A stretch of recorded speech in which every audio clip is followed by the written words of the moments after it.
Welcome everyone to the 30-minute Midas touch from beautiful Dyersburg, Tennessee at the Herb Welsh Wrestleplex. Now, here is pound for pound and inch for inch, the best of the best in professional wrestling today. A wrestling genius worth his weight in gold. The Golden Boy, Greg Anthony.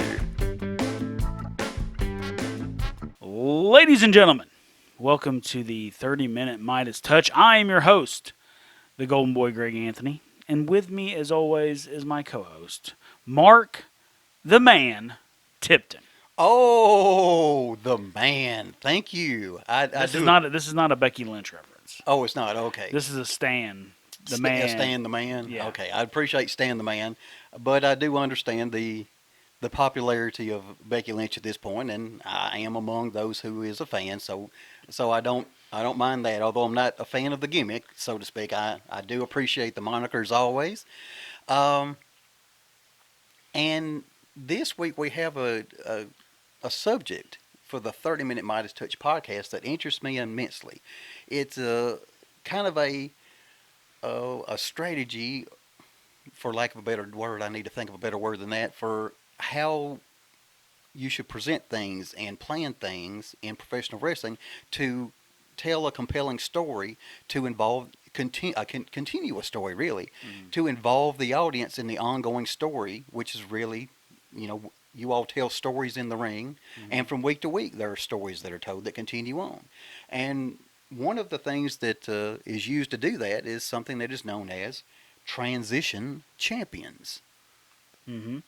And we spend a lot of time here on the 30-minute Midas touch, kind of giving people the accurate definition for a lot of these wrestling terms that have been taken over by the internet wrestling community and morphed into whatever, like jobber, like we talked about that before. So traditional champion, like I said, this is a common tool. It's been used for decades in professional wrestling, but sometimes the transitional champion gets a bad rap because they feel like the company's not putting enough faith into whoever. Why can't they be champion for 6 months or a year? Why can they only be champs for 6 weeks? And it's nothing like that. It's just that you're, like you said, you're telling stories. You understand? And you got a plan in place. So when people are transitional champions, they're not being punished. They're in the spot. You know what I mean? Like, they're not the number one guy, but they're number two. You know what I mean? Like, we can start with, like I said, Stan the Man Stasiak. Oh, okay. I mean, that's a prime example. He beat Pedro Morales. Who Pedro Morales was a huge star in WWF. Had a nice lengthy run. Stan the Man beat him. 9 days later, he loses the title to Bruno Sammartino. Obviously, Stan the Man was only there to get it to Bruno, but it still gave Stan the Man Stasiak the rub, and now he's a former WWF, world champion.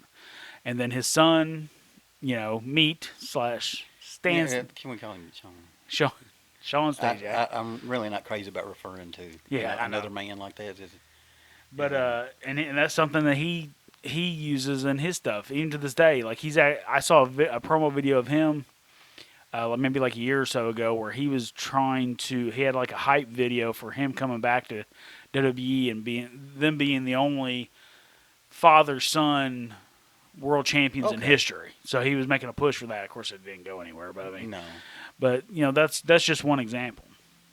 Okay. Well, I like, and for those of you who are not immensely knowledgeable wrestling fans, and I try to remember that, come from the fan perspective and make sure everyone understands, but, as you're going along in wrestling, sometimes you have, here's where we are and here's where I would like to get. And they traditionally say that the, shortest distance between 2 points is a straight line. However, in professional wrestling, it's not always the best way to go. Now, in your case, you were talking about Pedro Morales and Bruno Sammartino. Yeah, you don't want to split the market with them. Right, you had a champion presently, and you wanted to get to this guy, but having them go directly against one another was not necessarily the best for business. That you didn't want to do that, so you had to have another way. And also, WWF, especially back then, was a babyface company. they usually had a babyface on top. You know what I Okay. mean? And there was, in Southern wrestling, it's the heel of the champion and the chase, right? Okay. Yes. But in WWF in that Northeast region, it was we have this big draw that's a babyface. We're going to build him up as basically Superman, Sure. and then eventually he'll get conquered. You know what I mean? And maybe he'll regain it back. You know what I mean? Well, yeah. Well, Bruno Sammartino is ideal because he had a Pedro he- Morales, Yes, those Bob guys. Backlund, Hulk Well, Hogan. Because if I remember correctly, Bruno had one run of approximately 7 years as the champion or I something. think it was 8. 8. Okay, something like that. Obviously. 8 and 4, I think. were But his hey, 2 if runs. he's selling out Madison Square Garden on a regular basis, Mm-hmm. don't fix what ain't broke. Right, exactly. And I mean, Chris Cruz is a guy that used to do commentary for WCW, but also did commentary for Traditional Championship Wrestling when we had national exposure. And he's a huge Bruno Sammartino fan. Became friends with Bruno near the end of his career or life or whatever. And he just always respected him, and just the reverence that he talks about Bruno. Like the kind of man he was, not necessarily just professional wrestling. So like that kind of stuff carries over. And and really, I guess one thing I thought about is, let's say for Stasiak in this case, even though he only held the championship for a short period of time, it did really give a boost to his career. Obviously, he gets to say I'm a former champion, but in the role he's in, you had Pedro Morales, a very popular, beloved figure. And so it's like I took the championship away from him. I ended his championship run. It really, even when he's no longer champion, that I'm going to say that heat would stay with him and within the minds of the audience. Is that the way to think of it? Yeah, absolutely. And that's also something that's changed a lot over the years. Like back in the day, not everyone could be champion. Nowadays, everyone thinks that everyone needs to be champion. Everyone needs to get their shot at that thing, and that's not the way it works. You have to make legitimate business decisions. Okay, this guy's going to make his money. This guy's good, but he's not going to draw us any money. But he's a good hand to have. There's been plenty of guys like that. And the what you could hang your hat on was if you got to work on top. You understand? Like maybe you didn't win the title, but you still got a program to where you were challenging for the title. That was a big deal to a lot of guys, you know what I mean? And that's the way it should be. Like I've said this before, I would much rather have a business full of Roddy Pipers and Rick Rudes and Mr. Perfects and guys like that than a world full of Jack Swaggers and Dolph Zigglers that had runs that were completely substandard. Right. And well, I guess two things. You mentioned one thing that has really been kind of under my skin lately. You mentioned how everybody wanting to be the champion or whatever. As I watch the across brands, as I watch the product, now it's not a matter of if you're the champion or if you've been the champion. It's how many reigns you've had. I constantly hear people, I'm the 11th time champion of this. Every time Randy Orton comes out, all I hear about is the number he's had. John Cena was just back, and he was talking about 16, going for 17. It's as though becoming the champion on any individual time has been diminished because now it's about who has how many dozen championships. Yeah, and that's a societal thing too. I mean, when Tom Brady wins, how many Super Bowls? 5, 7. I think he's at 7 now. Right. I believe. That's kind of been just like something that carried over in professional wrestling. Like obviously, I remember when Flair became like a 6-time champion, and that was the record. Remember?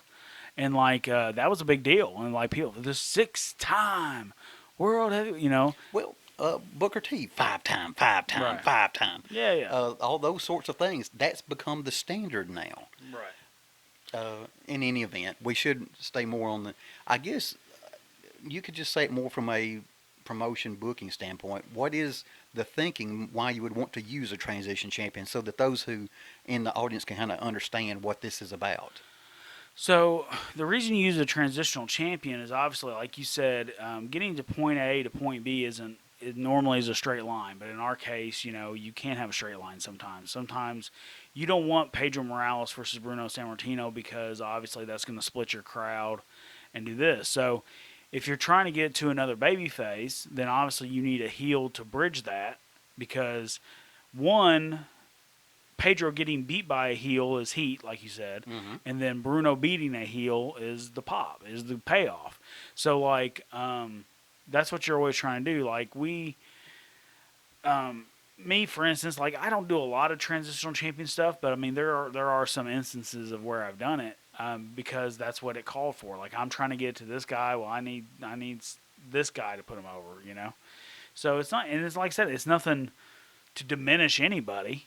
You know what I mean? People still get runs and still have their thing. It's just business, you know? It's a role in the story that's being told. Yeah. It may not be the main character, but supporting actors get Oscars too. Yeah. And that's kind of the way you think about it. I guess one thing, the direction to go is, if you have more examples we could go through, it does help me understand as a fan when I see, well, here's things I've seen, and we just, go at it that way. If you got some more you'd like to discuss. Well, there's one that's really important to professional wrestling history, and that's Buddy Rogers. Buddy Rogers was the NWA World's Heavyweight Champion, and he had a situation where he, I don't think he wanted to drop the title, but they were going to make him drop the title, and there was a disagreement or whatever it was, and Luthez beat him in one fall, which back in the day, all title matches were 2 out of 3 falls. So Thez beat him in a one-fall contest for the NWA World Heavyweight title. Well, then immediately the WWF, headed by Vince Sr., withdrew from the NWA and then crowned Buddy Rogers its world champion on the fact of he's still the world champion. He wasn't beat twice. He wasn't beat 2 out of 3 falls. Okay. But that Buddy ended up being just a transitional champion because the thing was he was already established and everybody knew who he was. Sure. But that's when Bruno's thing started. 22 days after that, that's when Bruno Sammartino beat Buddy Rogers and started that 8-year reign. Okay, and became the champion. Okay. Yeah. Well, and there you have a guy who, and that's a good business move. I can imagine, I guess this was Vince Sr. Thinking, Bruno's the guy I want to get there, and I need a way to elevate him, so to speak. And Buddy Rogers is certainly a good way to do it. And it was something like 17 seconds or... Oh, really? Yeah, okay. It was something really quick. So okay, that's interesting. Well, hey, we just saw a less than 30-second title change last weekend, so those things do happen. Did you want to say anything more on that one, or were there some others you'd like to get to? I want to get a chance to get all the examples in we can. Sure. Like another one is still in that same era, obviously, is and this is a pretty famous one, is Ivan Koloff. Okay. So Ivan, we just talked about, Bruno beating. Then Bruno went on an 8-year run. Yes. Right? And then the guy that actually beat him in that 8-year run was Ivan Koloff. Yes. And that's where, and that was a huge deal. Like, think about it, a guy that hadn't been beaten in 8 years. Right. And then he's beaten. It's like, holy shit. That kind of woke everyone up. And then, but Ivan ended up being just a transitional champion to get it to Pedro Morales. Sure. Because the whole thing, like we said, WWF was definitely a babyface company, but it was also a minority company, meaning that they put usually a minority who had a strong draw within the New York community on top. So Bruno obviously was the Italian-American market. And now Pedro Morales, here we are, he's going to be the Hispanic thing. So, and like that was kind of their mold for a while there, and it worked.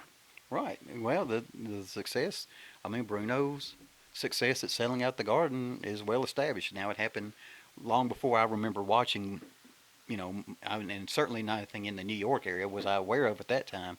But, the success they had with the Italian-American community, and among everyone else in New York City, selling out the Garden, tremendous success, and using Transition Champions well. Right. So here's another one that is probably going to interest you quite a bit, is Dusty Rhodes.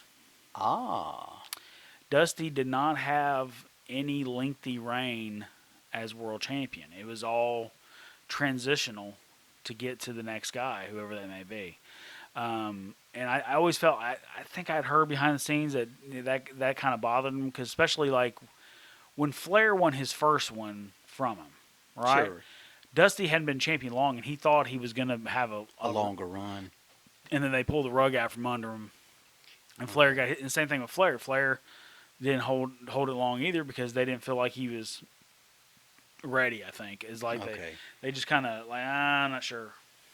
Yeah, well, he had one run. Now, that was before the Flair for the Gold event. I think. Exactly. That was where he came back. That was when it culminated. Like the first title reign, he said was like very, I'm not really sure of myself, so it didn't really have the impact that they thought it would.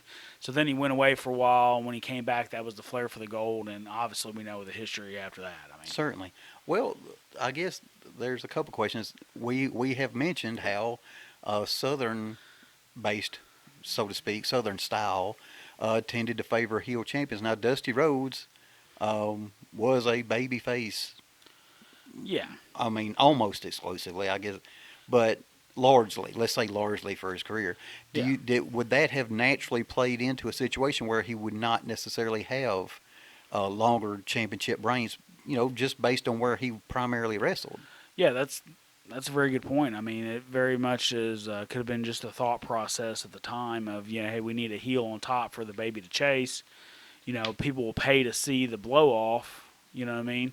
So we needed something big for that. But I think, and I asked Dundee this one time. I was like, okay, what's best, having a baby face on top or having a heel on top with the baby chasing?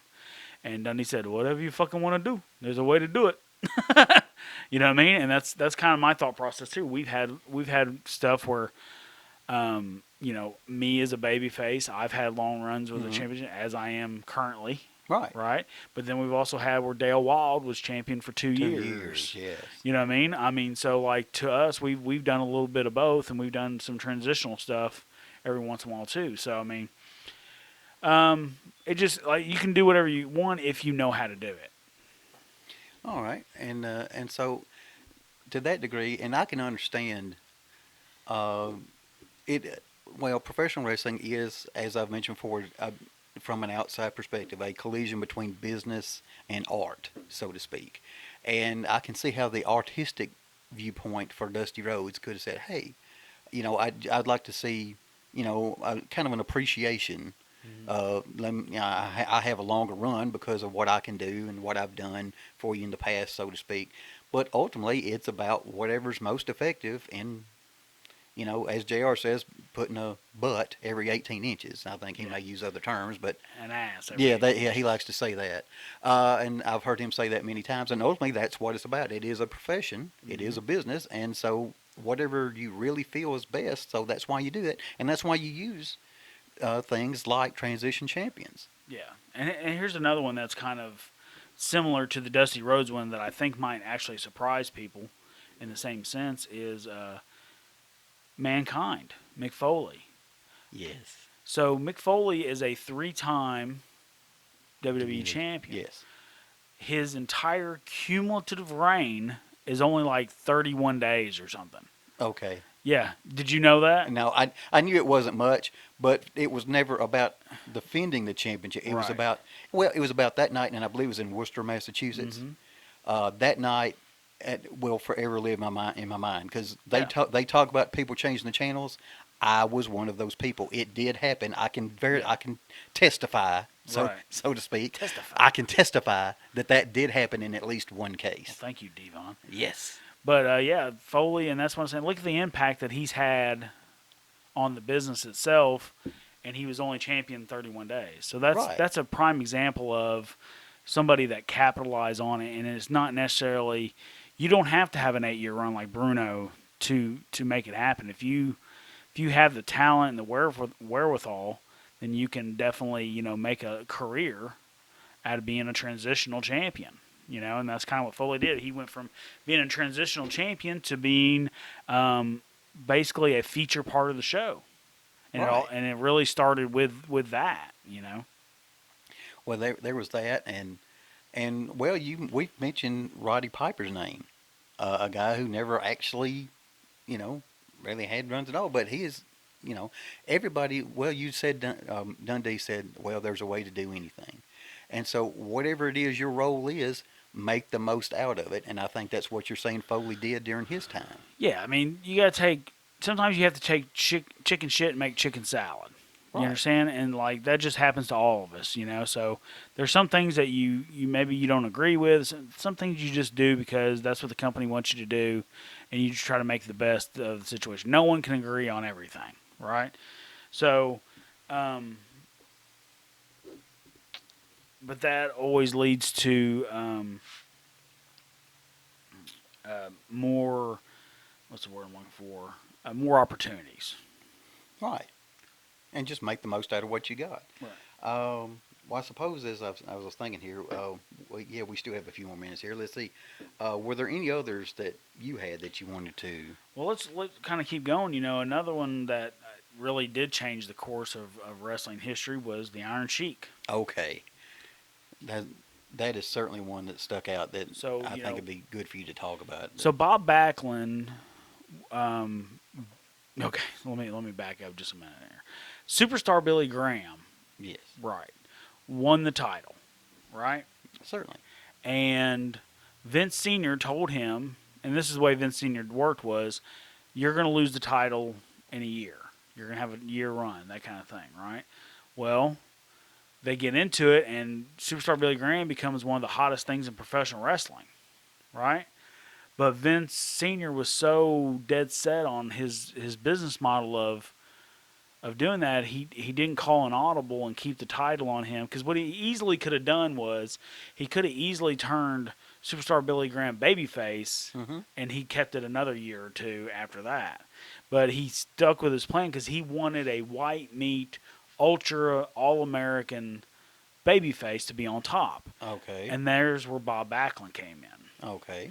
And actually, I had heard that I want to say it was Steve Kern that was actually originally pitched to Vince. Like he called Eddie Graham in Florida and said, "Hey, this is what I'm looking for," and they pitched Steve Kern originally. Oh, okay. But then he saw Backlund and said, "No, I want Backlund."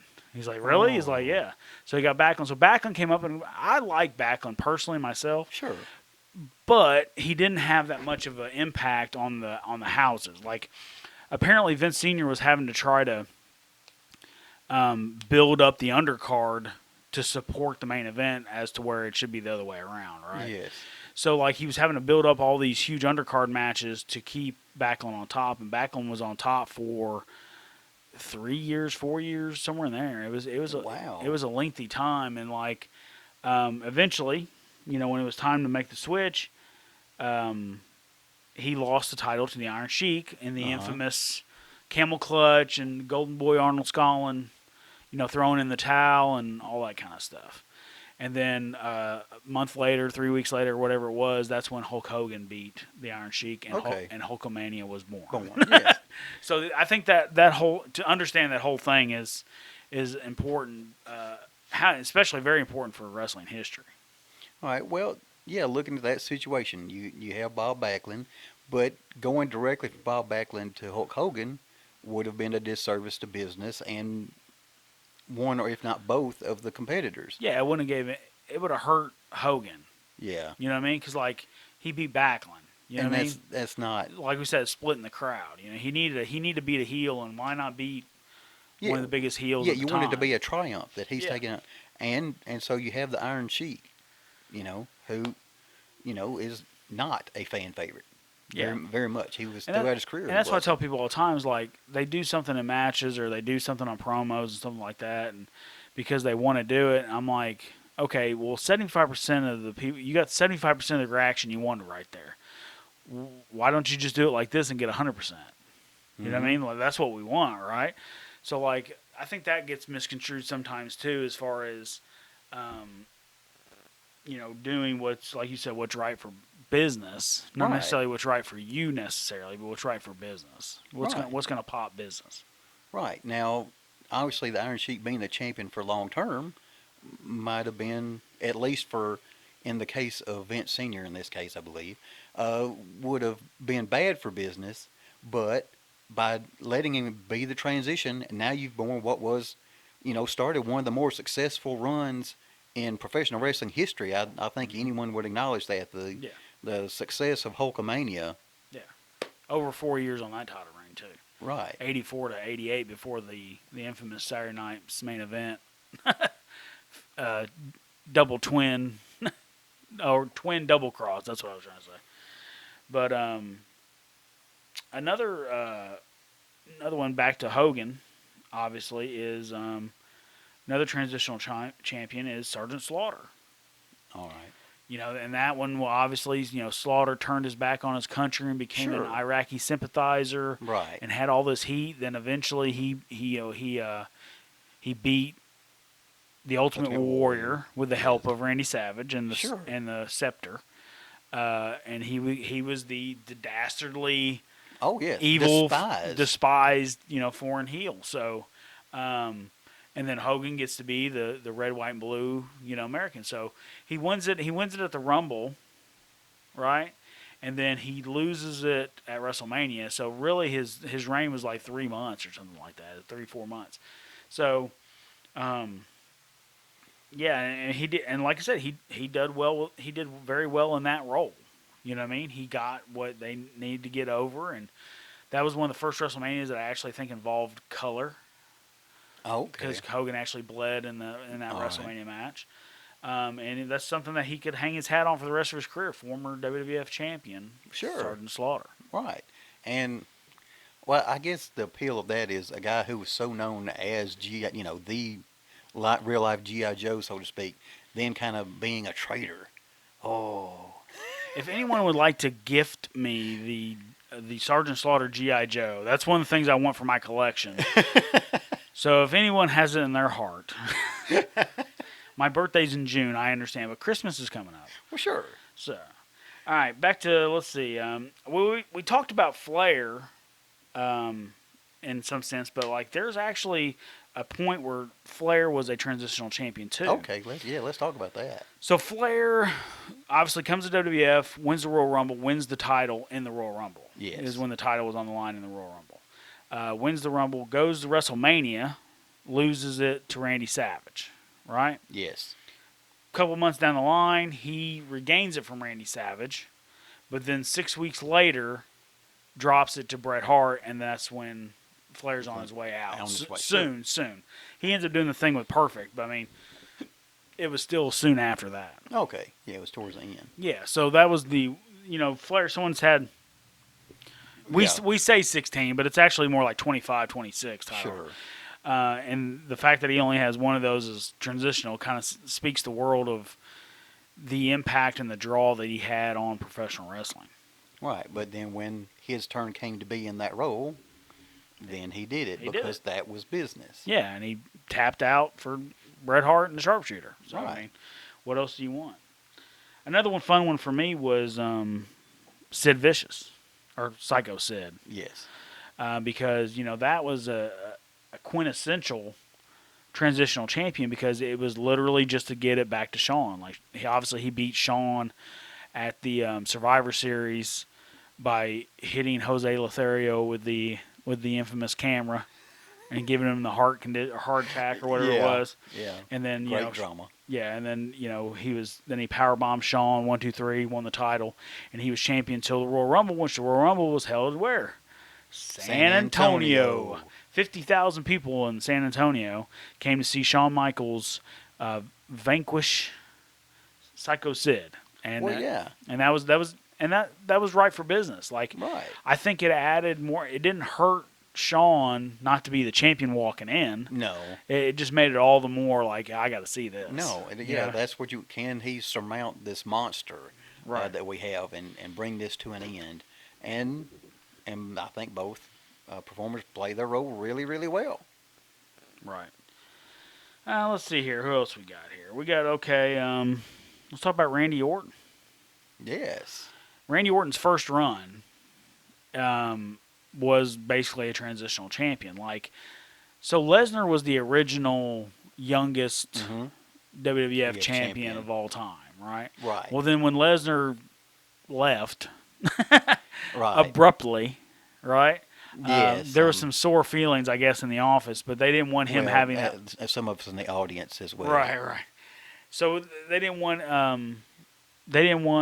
him to have that title or that rub. Right. So Randy Orton's here, and he's younger. He's younger, so they had him beat Chris Benoit. Oh, that name. That name that I can say, but many people cannot. But he beat Chris Benoit at SummerSlam 2004.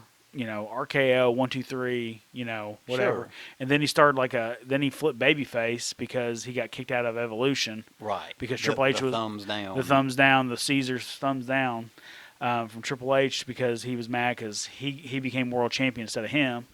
Right. So turned him babyface, and then just like a month later, 2 months later maybe, dropped it to Triple H, and then Triple H started the thing with Batista.